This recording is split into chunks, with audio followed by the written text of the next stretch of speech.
Assalamualaikum warahmatullahi wabarakatuh. Hai Just Friend, ketemu lagi dengan podcast Ondel-Ondel JRDKI. Obrolan anak JRDKI berakhlak. Nyok, kita nonton ondel-ondel. Nyok. Just Friend, di samping saya ada cewek nih, cewek kece. Saya manggilnya, kalau manggil Mbak kurang pas lah ya. Ini kan apa face-nya nona nih, nona.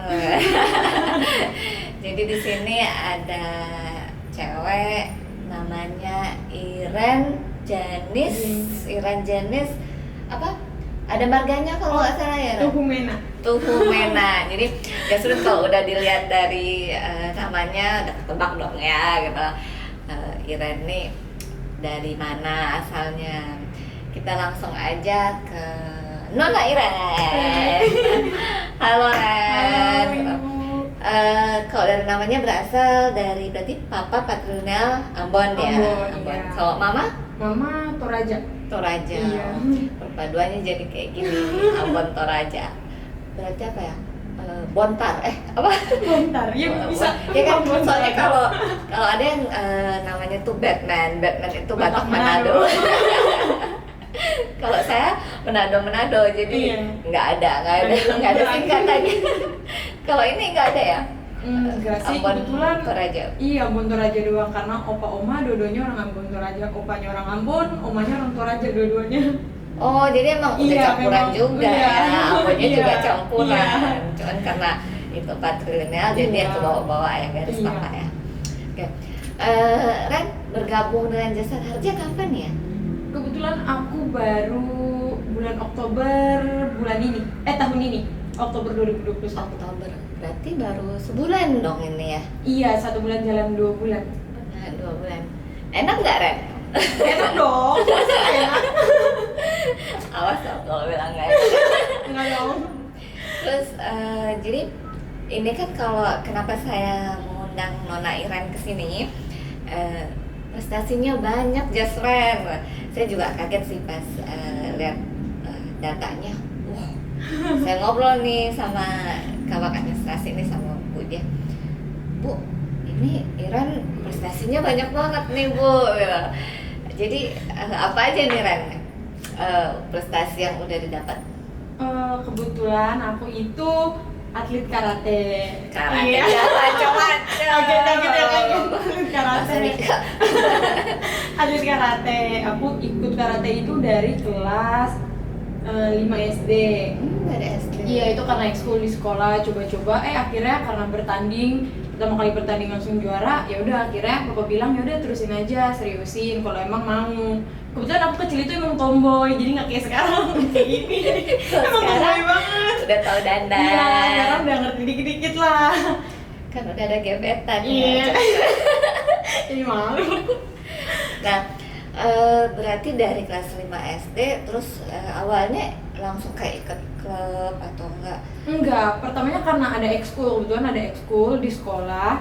Jadi ditawarin, mau gak nih ada ekskul karate. Terus aku penasaran kan, apa sih tuh karate, bela diri apa, kayak gitu kan. Terus ya udah, jadinya karena iseng ikut-ikut, terus pelatihnya mungkin ngelihat kalian memang kayaknya ada talentanya mungkin di situ, jadinya kayak ya udah ikut aja ke klubnya. Terus latihan 1-2 tahun, akhirnya ikut pertandingan, akhirnya dapet juara 3. Jadi dari situ terusin, kata Bapak udah seriusin aja gitu. Pengalaman yang paling berkesan? Pengalaman paling berkesan, semuanya berkesan kali ya kalau juara. Tapi ada nggak sih Ren? Kan kalau dari saya lihat nih dari datanya udah berapa kali memenangi event-event luar negeri.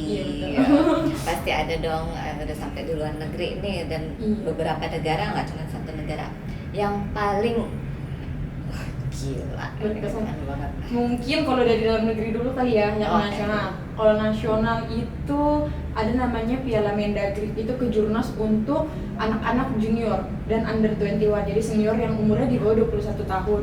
Jadi itu kejurnas, kalau itu juara 1, itu otomatis kita itu masuk ke namanya Platnas Junior Karate.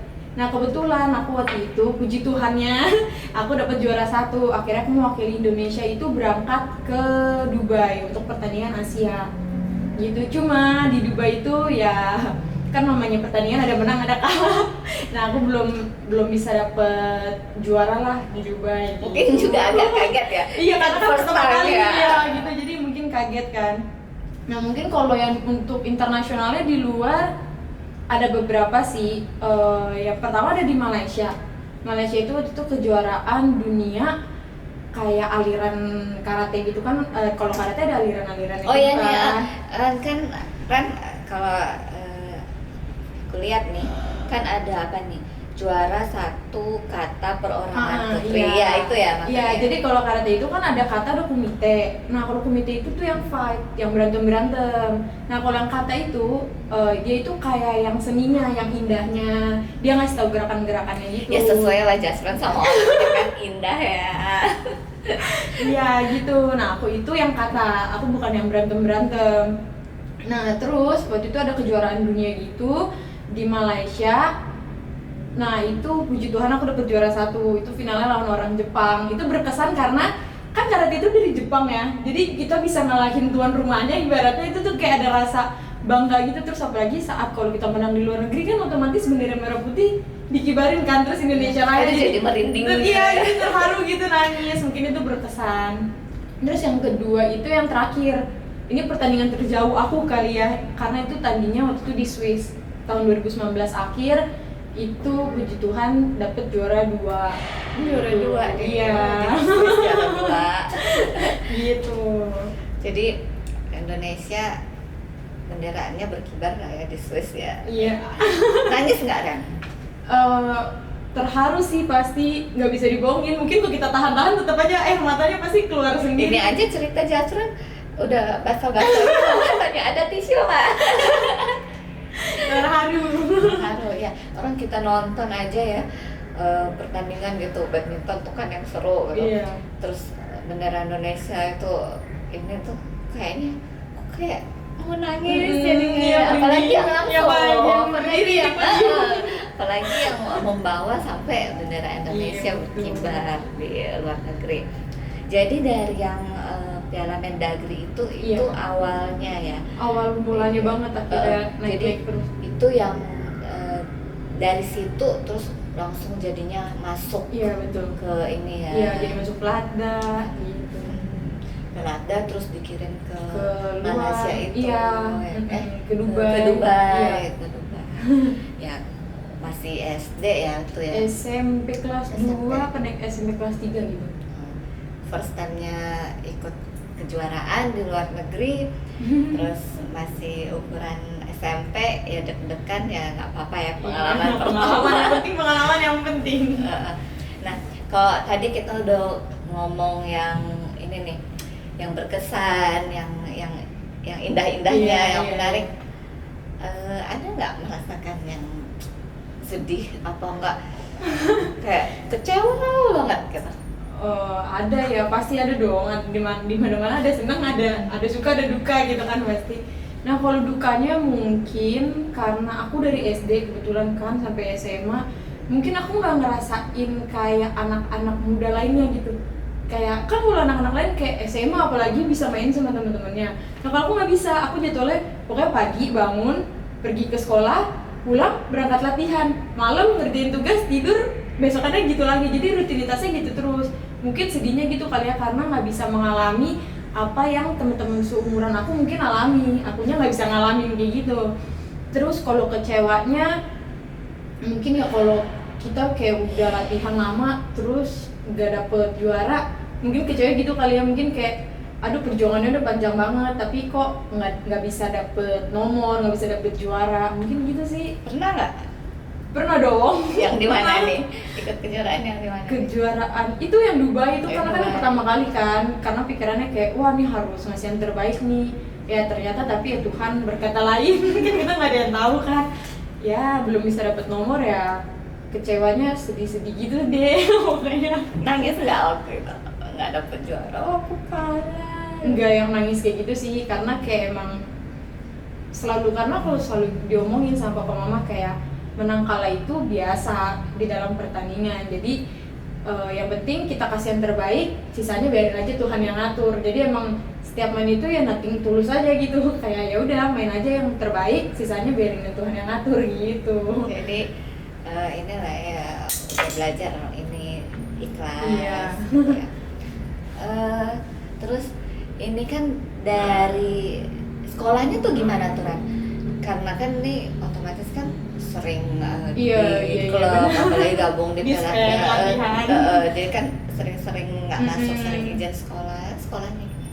Kebetulan aku masuk SMA itu lewat jalur prestasi. Gara-gara karate. Jadi kalau dulu kita ngurusin gitu ke Menteri Pendidikan gitu, kita ngurusin itu kayak ada poin-poinnya gitu.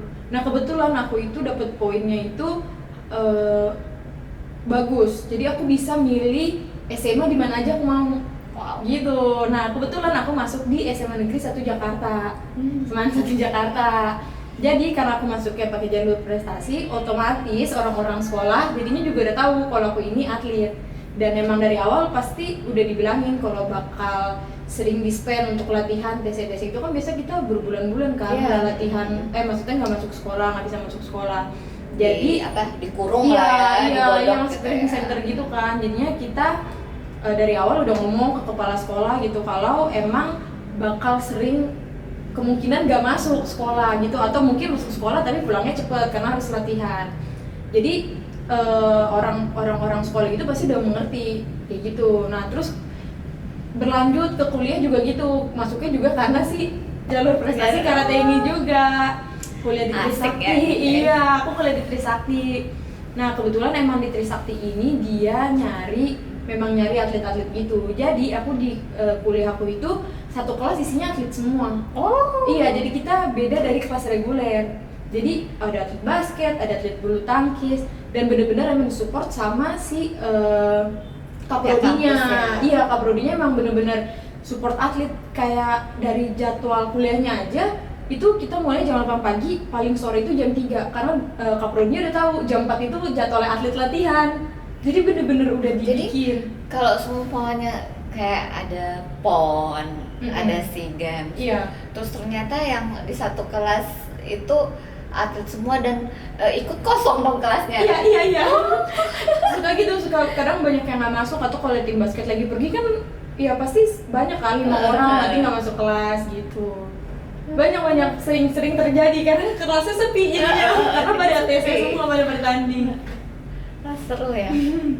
Jadi SMA dapat jalur prestasi, beasiswa, kuliah pun seperti itu. Enak ya. Dan kita nggak tahu nih Jasa, kemarin Iren juga masuk ke Jasara Harja gitu ya. Jadi bangga lah ya kita sebagai pegawai Jasara Harja. Ada pegawai warung nih, gila loh dia atlet apa? Karate cewek. Jadi sampai ngomong nih sama yang teman-teman lainnya cowok-cowok, mau kenalan nggak? Udah pegawai warung nih, jago karate, atlet tuh, cewek cantik. Oh masa serius? Iya, cantik banget, tapi atlet karate lo berani. Iya, orang-orang kayak gitu ya. Ya padahal ya itu ya, kalau di karate kan ada pembagian itu ya, yang kata dan ada yang komite. Kalau kata tuh yang indah gerakannya, kalau komite berantem. Jadi ini walaupun karate tapi yang kata, jadi nggak berantem, nggak galak. Bagian yang indah-indah, yang halus-halus. Mungkin ada ini nggak kan? Apa sih buat motivasi, kan di Jasara Harja banyak juga sekarang nih teman-teman milenial. Ada nggak sih apa kata-kata motivasi untuk teman-teman milenial? Jangan cuman ya gini-gini aja, harus apa, ada nggak? Untuk teman-teman milenial, untuk teman-teman yang masih muda, masih muda. Kalau dari aku sih, udah tua kolonial. Kalau menurut aku kayak gunain waktu yang masih ada, mumpung masih muda, karena kalau masih muda itu kita masih bersemangat, tenaganya masih banyak, jadi jangan sia-siain waktu. Kalau bisa kerjain sesuatu, kerjain aja, jangan malah main terus, nongkrong terus. Kan biasanya anak-anak muda sukanya nongkrong kan, karena kayak memang setiap segala sesuatu harus ada yang dikorbanin gitu. Jadi mumpung masih muda, masih semangat, ayo ngelakuin yang bisa berguna untuk kalian, untuk keluarga kalian gitu. Karena ya kegunaannya, manfaatnya banyak ya Iya, kan. betul. Kayak Iren sekolahnya SMA bisa lebih mudah, ya. jadi lebih mudah. Kuliahnya dapat beasiswa, Iya. ya banyak manfaatnya ya. Oke Jasren, nggak kerasa kita di sini udah lewat 15 menit ya. Iya. Nanti kita sambung lagi Jasren ngobrol-ngobrol dengan milenial Desa Raharja cabang DKI yang lainnya. Yuk kita nonton ondel-ondel. Yuk. Wassalamualaikum warahmatullahi wabarakatuh.